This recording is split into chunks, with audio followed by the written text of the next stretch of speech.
الحمد لله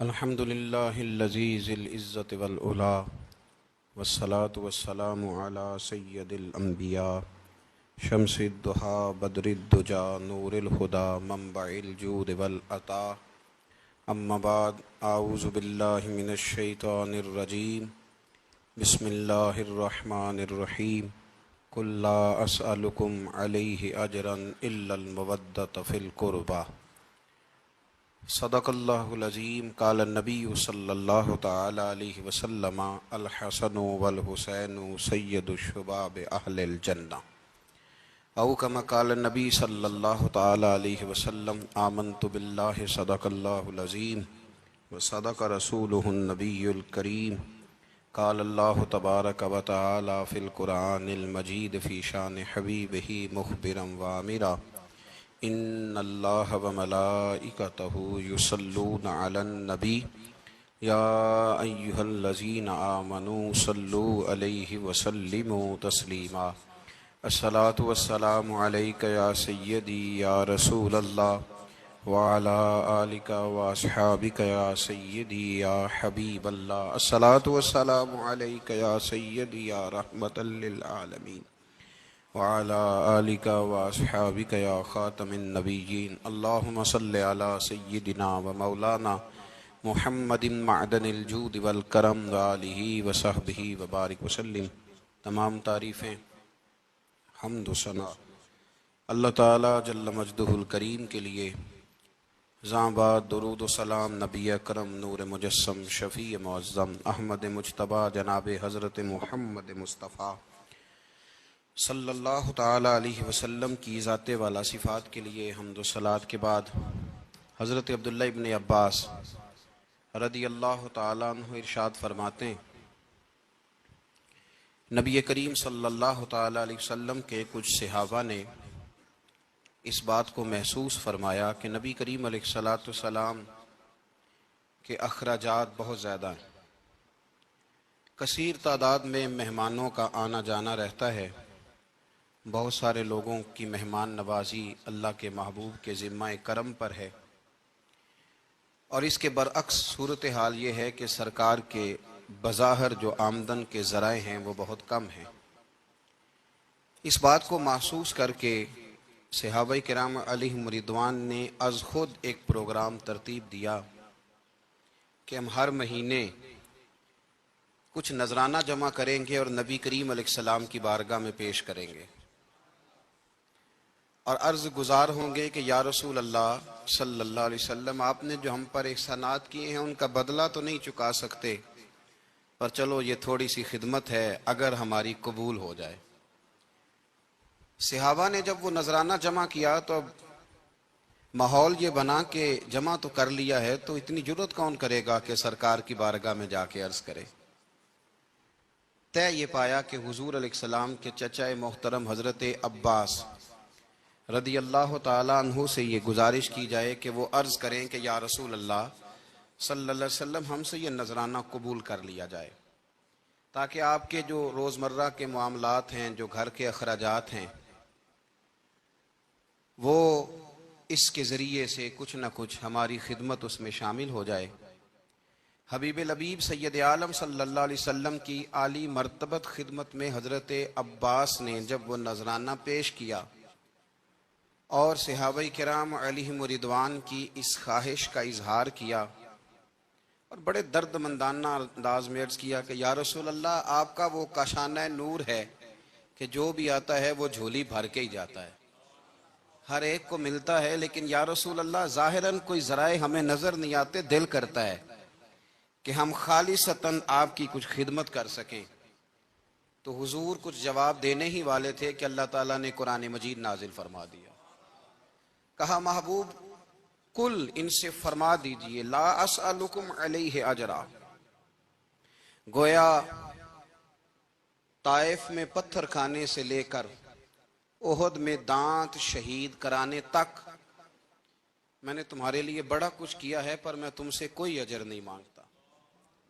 میں نے تمہارے لیے بڑا کچھ سہا ہے، پر میں تم سے کوئی سوال نہیں کرتا۔ ہاں اگر کچھ کرنا ہے نا تو الا المودۃ فی القربی، میرے جو قریبی ہیں نا ان سے پیار کرتے رہنا، ان سے پیار کرنا۔ یا رسول اللہ وہ کون ہے؟ تو نبی پاک نے فرمایا علی، فاطمہ اور ان دونوں کی اولاد، ان سے پیار کرتے رہنا۔ لا اسألکم علیہ اجرا، میں تم سے کوئی اجر نہیں مانگتا، پر یہ جو میرے قریبی ہیں نا، اصلاں نال جے نیکی کریے اور نسلاں تاک نہیں پول دے، تے بے اصلاں نال نیکی کریے تے پھول کنڈیاں نال تول دے، ان سے پیار کرنا۔ میرے رسول کریم علیہ السلام نے نا اپنی اہل بیت کو ہمارے لیے نمونہ بنا کے چھوڑا۔ ان کی محبت ضروریات دین کا حصہ ہے۔ ایک شخص بالغ ہونے سے لے کر انتقال تک کوئی نماز قضا نہ کرے، ہر سال زکوٰۃ دے اور ہر سال حج کرے، حقوق العباد کا ایک ذرہ بھی ضائع نہ کرے، لیکن مر جائے اہل بیت کے بغض پر، تو وہ جنت میں نہیں جائے گا، وہ جہنم میں جائے گا۔ اس کی کوئی نماز، اس کی کوئی زکوٰۃ، اس کا کوئی حج اللہ کی بارگاہ میں قبول نہیں۔ لیکن کمزوریاں رہ جائیں، کوشش کرتا رہے، کمزوریاں رہ جائیں، پر حسنین کریمین سے پیار کرتا جائے، ان کی ماں سے، ان کے والد سے محبت کرتا جائے، تو میرے محبوب نے فرمایا من مات علی حب آل محمدن مات شہیدا، جو آل محمد کی محبت میں دنیا سے گیا وہ سادہ نہیں گیا، وہ تو شہادت کی موت مرا ہے، تو شہید ہو کے دنیا سے گیا۔ اہل بیت کا اسوہ نور، ان کی محبت ضروریات میں سے ہے۔ رسول کریم علیہ السلام نے فرمایا، جامع ترمذی میں موجود ہے، فرمایا میں جا رہا ہوں پر تمہیں دو بڑی بھاری بڑی وزنی چیزیں دے کے جا رہا ہوں، صحیح ستہ کی روایت، دو وزنی چیزیں تمہارے بیچ چھوڑ کے جا رہا ہوں، اگر ان کو تھام کے رہو گے تو کبھی گمراہی تمہارے پاس نہیں آئے گی۔ یا رسول اللہ وہ کون کون سی؟ فرمایا ایک اللہ کی کتاب دے کے جا رہا ہوں اور دوسرا اپنا خاندان دے کے جا رہا ہوں۔ اگر اہل بیت نبوت کو تھامے رہو گے، ہمارے بزرگوں نے لکھا ہے کہ یہ جو حضور نے کتاب اللہ اور پھر اپنی اہل بیت کا تذکرہ فرمایا، تو اس کا مطلب یہ ہے کہ تھیوری دیکھنی ہوئی تو قرآن دیکھنا، اور پریکٹیکل دیکھنا ہوا تو علی اور فاطمہ کو دیکھنا، حسن اور حسین کو دیکھنا، ان کو دیکھنا۔ نبی کریم علیہ الصلوۃ والسلام کے اہل بیت منارہ نور ہیں، ان کی محبت، ان کا پیار کیوں بھلا؟ اس لیے کہ یہ وہ خوبصورت لوگ ہیں جن کو خود میرے نبی پاک نے تراشا ہے۔ ان کی سیرت میں جتنے رنگ ہیں وہ رسول کریم نے خود بھرے ہیں۔ ان کی ایک ایک بات کا خیال نبی پاک نے رکھا ہے، حضور نے از خود انہیں اپنی صحبت عطا کی ہے۔ زیادہ دور نہیں تھا سیدہ فاطمہ کا گھر، مسجد نبوی کے ساتھ تھا، اللہ کے رسول دن میں 2 دفعہ جایا کرتے تھے۔ پھر بھی کبھی کبھی فرماتے فاطمہ میرا دل کرتا ہے آج میں رات تیرے گھر میں قیام کروں، تو سیدہ فاطمہ الزہرا فرماتی ہیں کہ آمنہ کے لال اس طرح بھی میرے گھر میں قیام کرتے تھے کہ حضور چارپائی پہ لیٹتے تھے تو ایک کندھے پہ امام حسن کا سر ہوتا تھا اور دوسرے پہ امام حسین کا سر اقدس ہوتا تھا، اور فرماتی ہیں رات کو کبھی حسنین کریمین دودھ مانگتے تو میں اٹھتی دودھ دینے کے لیے، تو حضور فرماتے لیٹ جاؤ آج میرے ساتھ سوئے ہیں تو دودھ بھی میں ہی پلاؤں گا، تو محبوب اٹھتے ان کے لیے دودھ لاتے برتن سے نکال کے۔ حضور نے انہیں وقت دیا اور پھر ان کی چھوٹی چھوٹی چیزوں کا خیال رکھا۔ صحیح بخاری میں موجود ہے، تربیت پر توجہ دی۔ امام حسین تشریف لائے، ابھی عمر مبارک 7 سال کے قریب تھی، مسجد نبوی میں صدقے کی کھجوروں کا ڈھیر لگا ہوا تھا۔ چھوٹا بچہ جو ہوتا ہے نابالغ، اس پر شریعت کے احکامات نہیں آتے۔ صدقے کی کھجوروں کا ڈھیر تھا مسجد نبوی میں۔ یہ تربیت ہے، یہ ٹریننگ ہے جو اللہ کے محبوب نے خود انہیں عطا فرمائی۔ صدقے کی کھجوروں کا ڈھیر تھا، امام حسین حضور کے ساتھ آئے تو امام علی مقام نے ایک کھجور اٹھا کے منہ میں رکھ لی۔ شارحین نے لکھا ہے لگتا یہ ہے کہ کئی دنوں کی بھوک تھی، کیونکہ یہ فاقہ اہل بیت کا بڑا محبوب ہے۔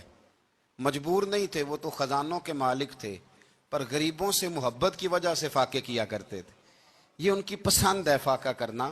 تو ایک کھجور امام علی مقام نے رکھ لی تو اللہ کے رسول نے گلے میں انگلی ڈال کے نکال دی، تو فرمایا حسین یہ صدقہ ہے، یہ میری اہل بیت کے لیے درست نہیں ہے۔ حضور نے خود تربیت کی، اور پھر سیدہ فاطمہ الزہرا نے نا اپنے بچوں کو تراشا، ان پر محنت کی۔ میں اکثر گزارش کرتا ہوں دوستوں سے، میں کہتا ہوں کربلا کا واقعہ کوئی حادثاتی نہیں ہے، اس کے پیچھے پوری ایک لاجک ہے، اس کے پیچھے پورا ایک فلسفہ ہے۔ ایسے ہی کوئی آدمی 3 دن بھوکا پیاسا رہ سکتا ہے؟ کسی آدمی کو صبح اس نے کھانا کھایا اور شام تک کھانا نہ ملے تو ٹانگیں کانپتی ہیں۔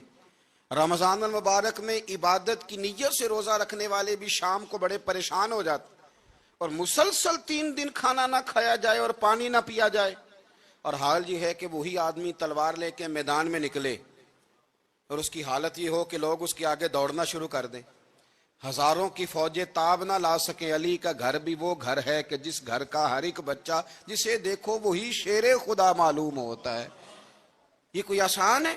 اس کے پیچھے پوری ایک اس کے پیچھے فلسفہ ہے۔ امام راضی کی تفسیر کبیر دیکھیے گا، امام راضی کہتے ہیں کہ سیدہ فاطمہ الزہرا رضی اللہ تعالی عنہ کے دونوں شہزادے حسنین کریمین بیمار ہو گئے تو سیدہ نے منت مانگی کہ بچوں کو شفا ہوگی تو 3 روزے رکھوں گی۔ شفا ہو گئی، روزے بھی رکھ لیے، اور جب مولا علی شیر خدا روزہ رکھنے کے لیے بیدار ہوئے، سیدہ فاطمہ الزہرا بیدار ہوئی تو امام حسن اور حسین بھی اٹھ گئے، 7-8 سال کی عمر، اماں جی ہم نے بھی رکھنا ہے۔ صبح کھجور اور دودھ سے روزہ رکھ لیا گیا۔ عین افطاری کے وقت مولا علی کہتے ہیں فاقے چل رہے تھے، کہیں سے میں جوں لایا تھوڑے سے، سیدہ فاطمہ الزہرا نے پیس کر روٹیاں پکائیں۔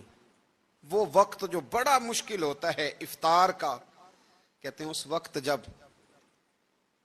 کھانے کے لیے بالکل ہاتھ آگے بڑھنے لگے اور امید تھی کہ ابھی سیدنا بلال اللہ اکبر کہیں گے تو روزہ کھلے گا، لیکن ابھی چند ہی منٹ رہتے تھے کہ دروازے پر ایک فقیر نے صدا دی، کہنے لگا سارے مدینے کے دروازے کھٹکھٹا آیا ہوں، قحط ہے، فاقہ ہے، اے رسول اللہ کے خاندان والو، میں یتیم ہوں، کسی نے بتایا ہے کہ اور کوئی دروازہ کھلے نہ کھلے سیدہ کا دروازہ تیرے لیے ضرور کھلے گا، کیا یتیم کو روٹی ملے گی؟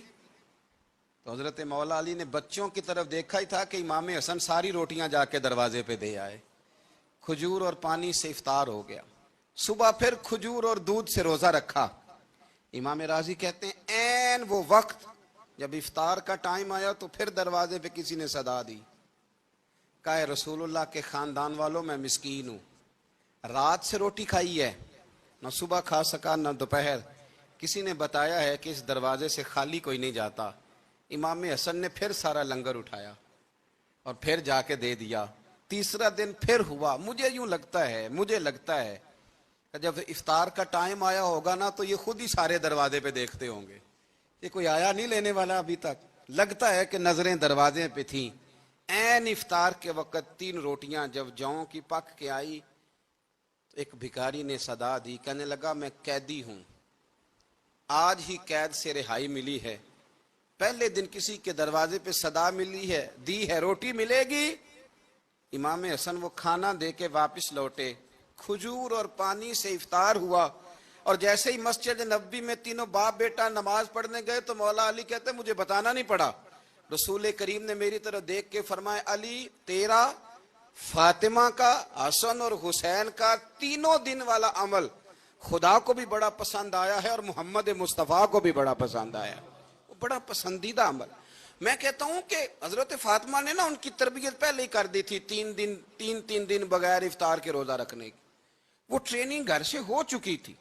اب میدان کربلا میں 3 دن بھوکا پیاسا رہنا ان کے لیے مشکل نہیں تھا، وہ تو ان بچوں کے لیے مشکل ہوتا ہے جو کھانا دیر سے پکنے سے برتن توڑنے شروع کر دیتے، وہ بچے بلیک میل ہوتے ہیں جن کو ایک وقت ان کے پسند کا کھانا نہ ملے تو وہ گھر میں جو ہے وہ ادھم شروع کر دیتے ہیں، جن کی ماں نے عادت ڈالی ہو کہ بیٹا 3 دن بھوکے پیاسا رہنا ہوا تو رہ لینا، لیکن کسی بھی باطل کے ساتھ کمپرومائز نہ کرنا، ان کے لیے اتنا مشکل نہیں تھا۔ ان کی تربیت ہوئی، ان کی ٹریننگ ہوئی، پھر اللہ نے ان کی سیرت میں رنگ بھرے، ان کے کردار میں حسن آیا، وقار آیا۔ حضرت امیر معاویہ رضی اللہ تعالی عنہ نے ایک شخص کو بھیجا مدینہ منورہ شام سے، تو اس نے کہا میں نے امام حسین سے ملنا ہے، تعارف کیا ہے؟ جناب امیر معاویہ فرمانے لگے مسجد نبوی میں جانا جس کے گرد لوگ سب سے زیادہ ادب سے بیٹھے ہوں اور جس کی باتیں سب سے زیادہ میٹھی ہوں اور جس کی نظریں سب سے زیادہ جھکی ہوں اور جس کے چہرے پر تمہیں سب سے زیادہ وقار نظر آئے وہی علی کے بیٹے حسین ہوں گے۔ جو سب سے زیادہ تمہیں وہاں ماحول کے اندر جو شخص نظر آئے پوچھنے کی ضرورت نہیں پڑے گی. وہ شخص کہتا میں مدینے آیا تو میں نے واقعی ایک شخص کو دیکھا کہ شہد کے گرد مکھیوں کا اتنا ہجوم نہیں ہوتا جتنا امام حسین کے گرد رسول اللہ کے غلاموں کا ہجوم تھا. لیکن نظریں جھکی ہوئی، باتیں میٹھی، لہجہ گداز گداز، لفظوں میں رانائی. اور لوگ کئی باتیں پوچھتے تو علی کے صاحبزادے ایک کا جملہ بولتے تو لگتا یہ کہ وہ جملہ سیدھا دل میں اترتا چلا جاتا ہے. امام علی مقام کے کردار میں کچھ باتیں بڑی زیادہ تھیں، بہت زیادہ تھیں، بڑا حسن تھا. ایک بات تو یہ تھی امام حسین رضی اللہ تعالیٰ عنہ کا علم و فضل بڑا کمال کا تھا. ایک دفعہ صحابہ میں مسئلہ بن گیا کہ بچہ پیدا ہوتا ہے تو اس کا وظیفہ کیسے لگانا ہے. امام حسین کا علم و فضل بتا رہا ہوں، علم و فضل. تو بات بڑی پیچیدہ ہو گئی. حضرت عبداللہ ابن زبیر کے پاس لوگ آئے، کہنے لگے کہ آپ بڑے صاحب علم و فضل ہیں، آپ نے حضور علیہ الصلوۃ والسلام کے ساتھ وقت گزارا ہے، تو مسئلے کو حل کریں کہ بچہ پیدا ہونے کے بعد حکومت اگر وظیفہ لگائے گی تو کب لگائے گی. جب بحث طول پکڑ گئی، مسئلہ حل نہیں ہوتا تھا، تو حضرت عبداللہ ابن زبیر کہنے لگے ہم سے نہیں حل ہوگا. ایک بندہ ہے جس کے سینے میں رسول اللہ صلی اللہ تعالی علیہ وسلم کے نور نبوت کا فیضان ہے، وہ یہ مسئلہ حل کریں گے. تو کہا وہ کون سے؟ آپ فرمانے لگے جب ہم سے مسائل حل نہیں ہوتے تو ہم ان کے علم سے فائدہ اٹھاتے ہیں. کہا کون ہے؟ کہا جناب امام حسین. تو لوگ حضرت امام حسین کے پاس گئے کہ حضرت یہ ایک مسئلہ الجھ گیا ہے کہ بچہ پیدا ہو تو وظیفہ کب لگانا ہے. فرمایا الجھنے والی بات ہی کوئی نہیں، پیدا ہونے کے بعد جب وہ پہلی دفعہ آواز نکالے تو اس کا وظیفہ لگا دو. اس کا مطلب یہ ہے کہ وہ دنیا میں آ گیا ہے، اس نے اپنے آنے کا اظہار کر دیا ہے، اعلان کر دیا ہے، اب اس کا وظیفہ لگا دو. تو اس پر پھر صحابہ کا اتفاق ہو گیا. امام حسین کے علم سے، فضل سے لوگ فیض اٹھاتے تھے. پھر اس کے ساتھ ساتھ امام حسین کا ذوق عبادت بڑا شاندار تھا، بڑا زبردست ذوق. علامہ جوزی نے لکھا ہے وکان الحسین رضی اللہ تعالی عنہ فاضلا کثیر الصوم والصلاۃ والحج والصدقۃ وافعال الخیر جمیعا.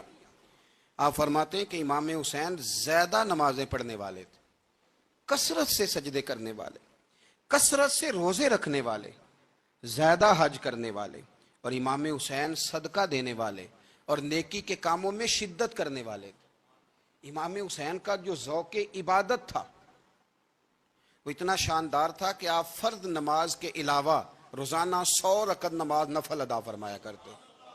اور امام حسین فرماتے زندگی میں کبھی ایسا نہیں ہوا کہ 3 دن گزر گئے اور حسین کا قرآن پاک ختم نہ ہوا ہو. 25 حج کیے امام حسین نے مدینہ منورہ سے مکہ مکرمہ پیدل جا کے، 25 حج. اب تو نسبت والے لوگوں کو عبادت کی ضرورت نہیں نا، اللہ ماشاءاللہ کہتے ہیں نسبت بڑی ہے. بھئی جن کی نسبت اتنی خاص تھی کہ حضور نے فرمایا یہ فاطمہ کے نہیں میرے بیٹے ہیں، ان کا تو حال یہ ہے کہ فرض کے علاوہ 100 نفل، 3 دن سے پہلے ختم قرآن پاک، 25 حج فرمائے. تو کس نسبت کی بات کرتا ہے؟ یہ نسبتیں تو ہیں جو انسان کو عبادت کے قریب کرتی ہیں. لوگوں نے معیار ہی بدل دیا ہے.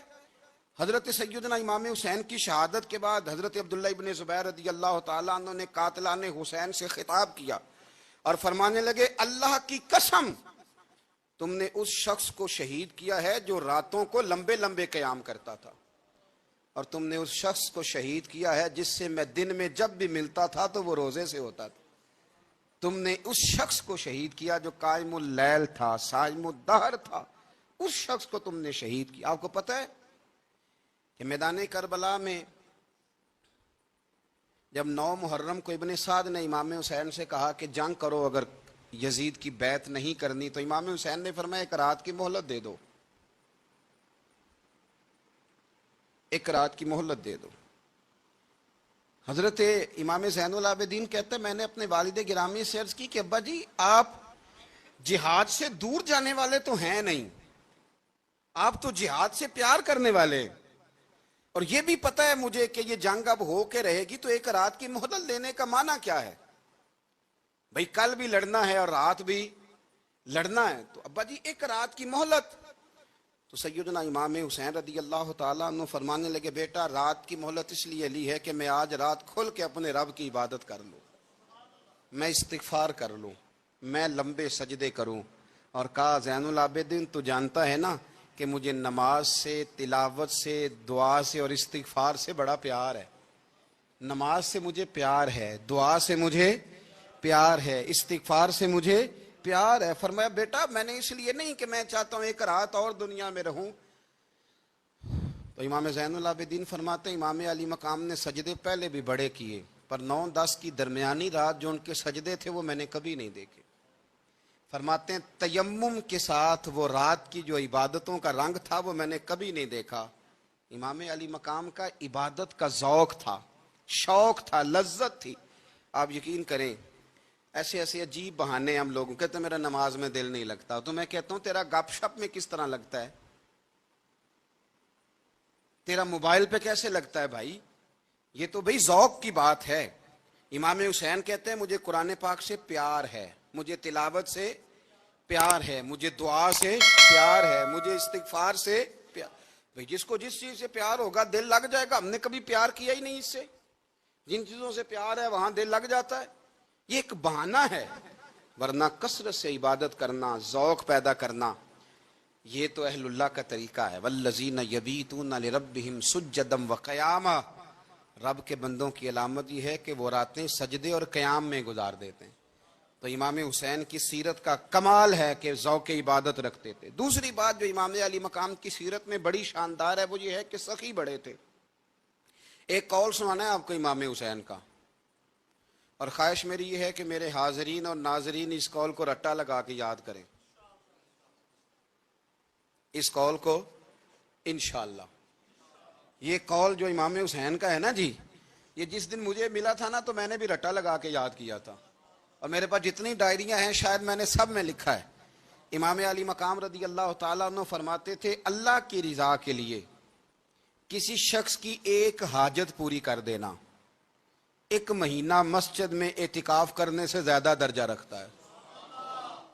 ایک بندے کی ایک حاجت پوری کر دینا 1 مہینہ پورا مسجد میں اعتکاف کرنے سے زیادہ درجہ رکھتا ہے۔ خدا کے بندے تو ہیں ہزاروں اور بنوں میں پھرتے ہیں مارے مارے، میں اس کا بندہ بنوں گا جس کو خدا کے بندوں سے پیار ہوگا۔ کسی بندے کی ایک حاجت پوری کرنا 1 مہینہ اعتکاف میں بیٹھنے سے زیادہ افضل ہے۔ اسی لیے تو میرے حبیب کریم علیہ السلام نے فرمایا تو رب کے بندوں کی حاجتیں پوری کرنے میں لگ جا، رب تیری حاجتیں پوری فرما دے گا۔ امام علی مقام فرماتے تھے ایک حاجت کسی کی پوری کرو۔ حضرت جناب سیدہ زینب بنت ابی رافع کہتی ہیں کہ سیدہ فاطمہ الزہرا نا ایک دن اپنے دونوں شہزادوں کو لے کے، جب حضور کی طبیعت مبارک بظاہر علیل تھی جس میں حضور کا وصال ہوا، دونوں شہزادے لے کے سیدہ فاطمہ نبی کریم کی بارگاہ میں گئیں، کہنے لگی یا رسول اللہ میرے بچوں کو کچھ دیجئے سیدہ پاک۔ تو حضور اٹھ کے بیٹھ گئے، اس کندھے سے امام حسن کو لگایا اور اس سے امام حسین کو لگایا، اور فرمایا فاطمہ یہ جو میرا حسن ہے نا اس کو میں اپنی ہیبت اور سرداری دیتا ہوں، اور فرمایا یہ جو میرا حسین ہے نا حسین کو میں اپنی جرت اور سخاوت دیتا ہوں، میرا حسین جرت مند ہوگا اور سخی ہوگا۔ داتا گانج بخش علی حجویری، امام الاولیاء، سید الاصفیاء، داتا صاحب کشف المعجوب میں فرماتے ہیں ایک دن نا امام حسین کے پاس ایک شخص آیا بڑی دور سے کچھ مانگنے کا، حضور کچھ دیجئے۔ وہ شخص کہتا ہے کہ میرا ظرف یہ تھا کہ 4-5 دینار ملیں گے۔ تو امام حسین فرمانے لگے تھوڑی دیر بیٹھ جا، رزق آ رہا ہے۔ تو امام حسین کو حکومت وقت کی طرف سے نا 5 تھیلیاں ملی جس میں ایک تھیلی میں 500 اشرفیاں تھیں، 5 تھیلیاں آئیں، لیکن اس کو آنے میں نا ذرا دیر ہو گئی۔ وہ 5 تھیلیاں جب آئی نا تو امام حسین اس کی طرف 5 تھیلیاں بڑھا کے نا، ذرا دیکھنا میری طرف غور سے، 5 تھیلیاں بڑھا کے نا تو فرمانے لگے میاں جتنا تجھے انتظار کرایا نا اتنی ہم تیری حاجت پوری نہیں کر سکے۔ تو یہ نہ محسوس کرنا کہ حسین کے دروازے پہ بیٹھا بھی رہا ہوں تو ملا کیا ہے، یہ نہ محسوس کرنا۔ وہ شخص کہتا ہے جب میں نے وہ تھیلیاں کھولی اور پھر میری نظر امام حسین پہ پڑی تو میرے اندر سے آواز آئی اگر حسین ابن علی اتنے سخی ہیں تو محمد عربی کتنے سخی ہوں۔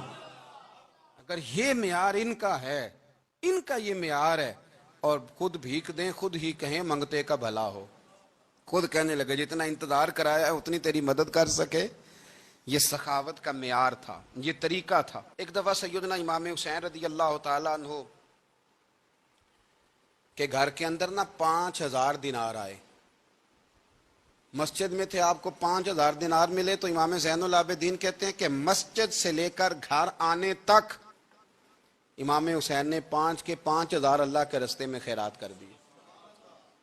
فرماتے میں نے کہا ابا جی 5 دینار کی گھر میں ضرورت تھی, مالاں والے سخی نہیں ہوندے تے سخیاں کل مال نہیں ہوندا, ایتھے اوتھے دوویں جہانی سخی کنگال نہیں ہوندا. کہا ابا جی 5 دینار کی گھر میں ضرورت تھی, تو کہتے ہیں مجھے فرمانے لگے بیٹا یہ جن کو میں نے دیا ہے نا یہ گھر کے لیے ہی دیا ہے, یہ گھر کے لیے ہی دیا ہے, جن کو دیا ہے تمہارا کیا خیال ہے یہ باہر خرچ ہوا ہے, یہ گھر کے لیے ہی ہے. اس لیے کہ جب انسان دوسروں پر شفقت کرتا ہے تو اللہ اس کے گھر پہ رحمت فرماتا ہے. امام حسین کے مزاج میں پہلی بات میں نے ذوق عبادت کی عرض کی. دوسری بات عرض کر رہا ہوں کہ صحابہ حضرت اسامہ بن زید بڑے پیارے ہیں میرے نبی کریم کے, بڑے پیارے. حضرت اسامہ بن زید کے بارے میں سیدہ عائشہ صدیقہ فرماتی ہیں ان کے ناک سے اگر رینٹھ نکلتی تھی تو اللہ کے رسول اپنے دستے مبارک سے صاف کر دیتے تھے. اور سرکار فرماتے تھے کہ اگر اسامہ لڑکی ہوتا نا, ان کے غلام کے بیٹے تھے حضرت زید بن عمرو, اگر یہ لڑکی ہوتا میں اسے زیور پہناتا. بڑے پیارے تھے. لیکن جب ان کا آخری وقت آیا نا تو 60,000 دینار کا قرضہ تھا. رشتہ داروں سے کہا, دوستوں سے کہا, یاروں سے کہا, پر قرض ادا نہیں ہو رہا تھا. حضرت اسامہ بن زید کہتے ہیں بڑا پریشان تھا. جب حد ہو گئی نا تو حضرت اسامہ بن زید فرمانے لگے جاؤ کوئی حسین ابن علی کو خبر کرو, ان سے کہو میں نا غلام ہوں آپ کے نانا کا, مقروض دنیا سے چلا گیا تو کیا بنے گا. امام حسین کو خبر ملی تو دوڑے آئے. لاجپال اس پیر کو نہیں کہتے جو تگڑا نذرانہ لے کے تو ماتھا چوم لے, لاجپال تو اس کو کہتے ہیں کہ جب ضرورت پڑے تو وہ سر پہ موجود ہو. حضرت سیدنا امام حسین تشریف لائے تو جناب اسامہ بن زید رو پڑے, کہنے لگے حضور میں نے نا غلامی کی ہے آپ کے نانا کی, اور اس غلامی پہ ناز ہے, اب 60,000 دینار کا قرضہ لے کے دنیا سے جاؤں گا تو میری قبر پہ بوجھ رہے گا.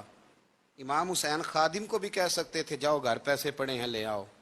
امام حسین خود گئے, چادر اوڑھ کے تو اس کی اوٹ میں بکل میں 60,000 دینار چھپا کے لائے اور جناب اسامہ بن زید کے سامنے رکھ کے کہنے لگے اسامہ یار پیسے رات کو ہی آئے تھے, میں سوچ رہا تھا مجھے تو ضرورت نہیں, اللہ نے کس کا نصیب میرے گھر میں بھیج دیا ہے, مجھے تو حاجت ہی نہیں تھی, اب پتہ چلا پیسے تیرے تھے, اللہ نے حسین کی ڈیوٹی لگائی ہے کہ جا کے دے آ. حضرت اسامہ بن زید رو پڑے, فرمانے لگے اللہ آپ کو بہترین صلہ عطا فرمائے. یہ معیار تھا. اور پھر تیسری بات یہ کہ دل کے بڑے صاف تھے. دل بدستاور کے حج اکبر است, از ہزاراں کعبہ یک دل بہتر است. شیخ سعدی کہتے ہیں کہ درویش کہتے ہیں کہ کسی کا دل رکھ لینا نا, دل راضی کر دینا, کعبے کا 1000 بار حج کرنے سے بہتر ہے. دل بدستاور کے حج اکبر است, کسی کا دل راضی کرنا حج اکبر ہے. امام بڑا ہی پیار کرتے تھے. گھوڑے پہ جا رہے تھے, کچھ فقیر غریب لوگ بیٹھ کے روٹی کھا رہے تھے. کہاں رہے تھے؟ سڑک کے کنارے.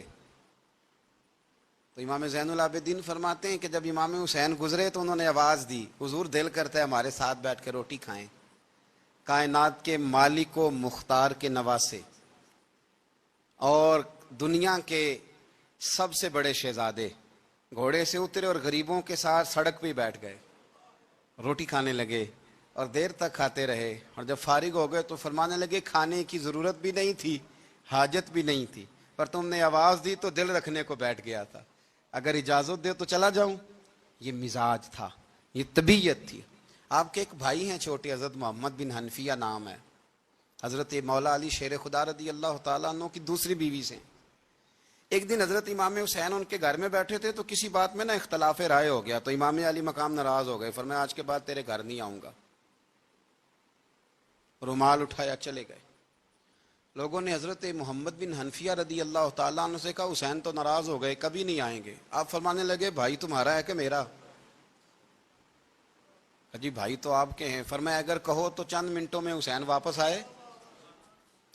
جناب ناراضگی ہو گئی ہے. فرمایا ناراضگی ہوئی ہے پر میں اس کے دل کی نرمی کو تو جانتا ہوں نا. اس کے مزاج کے اندر جو محبت ہے اس سے تو ابھی آئے کہ جناب وہ کیسے؟ فرمانے لگے دیکھنا ذرا. امام حسین نے خط لکھا، حضرت محمد بن حنفیہ نے رکا لکھا، کہنے لگے حسین میرے باپ کا نام بھی علی ہے اور آپ کے باپ کا نام بھی علی ہے، پر ایک فضیلت ایسی ہے جس میں میں آپ کا مقابلہ نہیں کر سکتا، وہ یہ ہے کہ آپ سیدہ فاطمہ الزہرا کے لال ہیں، اب محمد مصطفیٰ علیہ السلام کے نواسے ہیں. کہنے لگے بھائی جان آپ نے نانا جان کی وہ حدیث تو سنی ہوگی کہ دو لوگ ناراض ہو جائیں تو جو صلح پہلے کرے جنت میں پہلے جائے گا. فرمانے لگے دل میرا کر رہا تھا کہ پہلے صلح کر لوں، لیکن پھر بڑے بھائی کو پشت کروں گا جنت میں جاتے ہوئے، یہ بھی تو بے ادبی ہے نا. اب خط میں نے لکھ دیا ہے، آپ کا جو ارادہ ہو. امام حسین نے خط پڑھا تو آنکھوں میں آنسو آ گئے، پھر سے رومال اٹھایا. بچے پوچھنے لگے کہاں جا رہے ہیں؟ کہا بھائی کے گھر جا رہا ہوں. کہا آپ تو ناراض تھے. فرمایا تھا ناراض پر ہے تو میرا بھائی نا. ہو گئی بات ختم. بڑی دل میں نرمی، طبیعت میں سوز، لہجے میں گداز. لیکن اس کے ساتھ ساتھ امام حسین رضی اللہ تعالیٰ عنہ کا جذبہ جہاد، امام حسین کی استقامت. آج لوگ ادھر ہوتے ہیں جس طرف ہوا کا رخ ہوتا ہے. آج لوگوں کی سوچوں کا زاویہ یہ ہے کہ جدھر رش زیادہ ہوگا ہم بھی ادھر جائیں گے. ہم یہ نہیں دیکھتے حق کس طرف ہے، ہم یہ دیکھتے ہیں رش کس طرف ہے. امام حسین رضی اللہ تعالیٰ عنہ نے رش نہیں دیکھا، حق دیکھا. امام حسین رضی اللہ تعالیٰ عنہ استقامت کے وہ پہاڑ ہیں، معمولی آدمی نہیں تھے. فرزق شاعر کہتا ہے کہ میں نے امام حسین سے کہا تھا، میں نے کہا لوگوں کی تلواریں یزید کے ساتھ ہیں پر دل آپ کے ساتھ ہیں، دل آپ کے ساتھ ہیں. امام حسین رضی اللہ تعالیٰ عنہ نے زمانے کے حالات نہیں دیکھے، حق اور سچ دیکھا.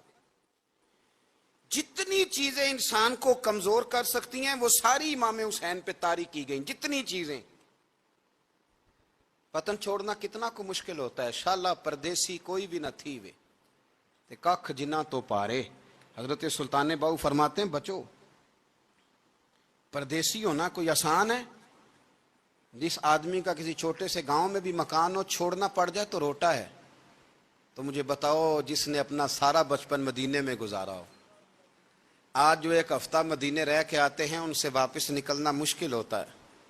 لیکن امام حسین حق کا رستہ تھا، وطن کی قربانی دی، اور معمولی وطن نہیں، مدینے جیسا وطن. اور جب کھڑے تھے نا امام حسین رضی اللہ تعالیٰ عنہ رجب میں نکل رہے تھے مدینے سے، تو کوئی شاعر کہتا ہے دور کھڑے ہو کے انہوں نے گویا کہا تھا آقا تیرے کرم کے خزینے کی خیر ہو، میں جا رہا ہوں تیرے مدینے کی خیر ہو. امام حسین نے وطن چھوڑا، کوئی لغزش نہیں پیروں میں، کوئی نہیں. شہزادوں والی زندگی تھی. مسجد نبوی کے امام تھے. نبی کریم علیہ السلام کے روضہ اطہر پر تشریف رکھتے تھے. زمانہ حیا کرتا تھا، شان و شوکت تھی، پر حق کے لیے چھوڑا. نکل کر خانقاہوں سے ادا کر رسم شبیری. اور پھر بڑا مشکل ہوتا ہے. جس شخص کے ساتھ بچے اور عورتیں ہوں وہ تو یہ کہہ کے لڑائی سے جان چھڑاتا ہے کہ میرے ساتھ فیملی ہے، نہ ہوتی تو تجھے بتاتا. پر امام حسین کو اولاد بھی کمزور نہیں کر سکی، عورتوں کا ساتھ ہونا کمزور نہیں کر سکا. پھر امام علی بھوک کتنا مشکل کام ہے. آج لوگ کہہ نہیں دیتے کہ میں تو اس لیے گناہ کرتا ہوں کہ رشوت اس لیے لے لیتا ہوں کہ بچے چھوٹے ہیں. 10 دنوں کی کم و بیش سفر، 3 دنوں کی بھوک اور پیاس، پر حق کے رستے میں امام حسین کو کوئی چیز کمزور نہیں کر سکی. اور پھر وہ جتنی باتیں لوگ کہہ سکتے تھے وہ ساری کہیں گئیں، ساری. ہو رہا کہ عرض کرنے لگا حضور یہ کوئی معمولی دشمن نہیں، یہ وہ ظالم ہیں جو لاشوں پہ بھی گھوڑے دوڑا دیتے ہیں. تو امام علی مقام فرمانے لگے جو شہادت کا جذبہ لے کے نکلے وہ پھر انجام نہیں دیکھا کرتا. وہ انجام، وہ جتنی چیزیں جو استقامت کے رستے میں آ سکتی ہیں وہ ساری چیزیں رستے میں آئیں، پر امام علی مقام نے کسی چیز کی پرواہ نہیں کی. آج کا مسئلہ یہ ہے کہ آج لوگوں میں استقامت نہیں ہے. رات کو کچھ ہوتے ہیں، سویرے کچھ ہوتے ہیں، دوپہر کو کچھ ہوتے ہیں، شام کو کچھ ہوتے ہیں. ہمارا کل انداز تکلم کچھ اور ہوتا ہے، صبح کچھ اور ہوتا ہے. امام علی مقام میدان میں رہے. ایک میت گھر میں ہو جائے تو کئی دنوں تک آنکھ کھلتی نہیں، ہوش رہتا نہیں. سب سے زیادہ مصائب امام حسین نے دیکھے، سب سے زیادہ، اور گھوڑے پر بیٹھنے سے پہلے پہلے ساری تکلیفیں آپ دیکھ چکے تھے۔ باپ کا جنازہ اٹھانا آسان ہوتا ہے، بیٹے کا جنازہ اٹھانا بڑا مشکل ہوتا ہے، پر امام حسین نے بیٹوں کے جنازے اٹھائے۔ حضرت علی اصغر کی لاش کو امام حسین نے اپنے دست مبارک سے دفن کیا، اور جناب علی اکبر کی میت کو جب آپ اٹھا کے لا رہے تھے تو سیدہ زینب فرماتی ہیں کہ مجھے یوں کبھی لگتا تھا حسین کا قد بڑا ہے اور کبھی لگتا تھا علی اکبر کا قد بڑا ہے، اور فرماتی ہیں کہ پھر حضرت قاسم بن حسن کو بھی وہ اٹھا کے لائے، اور جناب عباس کے وجود سے الگ ہونے والے بازو انہوں نے لا کے حضرت عباس کے وجود کے ساتھ بھی رکھے۔ انہوں نے یہ سارا منظر دیکھا، لیکن جب حسین ابن علی اپنی دفعہ گھوڑے پہ سوار ہوئے تو لگتا یہ تھا کہ ان سے زیادہ بہادر کوئی نہیں۔ ایک جملہ بھی یزیدی فوج کے سامنے امام حسین نے کمزور نہیں کہا، ایک جملہ بھی، ایک فکرہ بھی کچا نہیں بولا، کہیں بھی کوئی منت نہیں کی، کسی جگہ بھی ان کے پائے استقلال میں کوئی لغزش نہیں آئی۔ جب لوگوں کو پتہ چل جائے کہ اب سامنے موت ہی موت ہے، سوائے اس کے چارہ کچھ بھی نہیں، تو بہت سا جو رخصت اور اجازت تو دین بھی دیتا ہے، پر امام حسین کسی جگہ کسی رخصت پر عمل کرتے نظر نہیں آتے، ڈٹ کے بات کی، ڈٹ کے، اور پھر جب میدان میں نکلے، اللہ اکبر، تو ابن سعد کہنے لگا کہ اگر دو دو کر کے ایک ایک کر کے جاؤ گے تو یہ 45,000 کا لشکر سارا حسین کاٹ ڈالے گا، یک بارگی حملہ کرو گے تو بات، اتنی استقامت، اتنا۔ آج تو لوگ ڈپریشن کے مریض ہیں، آج تو لوگ ٹینشن کے مریض ہیں، ہر دوسری بات میں لوگ کہتے ہیں وہ بڑا، پر کس بات سے؟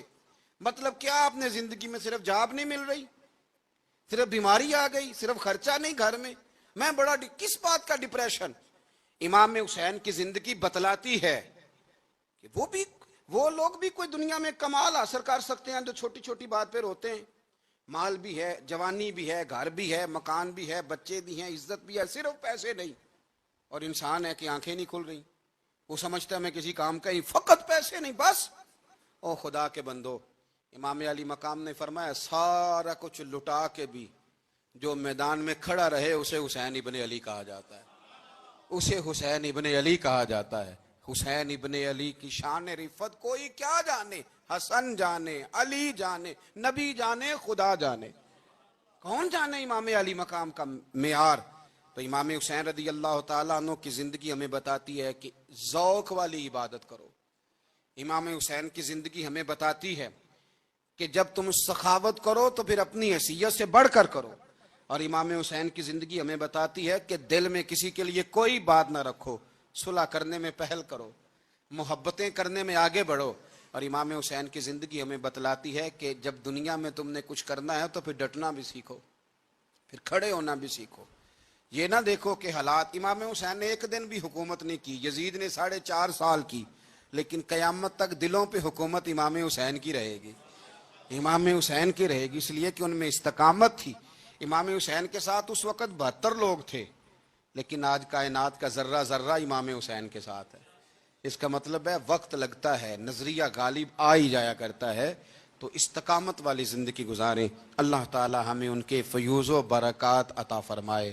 آخر دعوانا ان الحمدللہ رب العالمین۔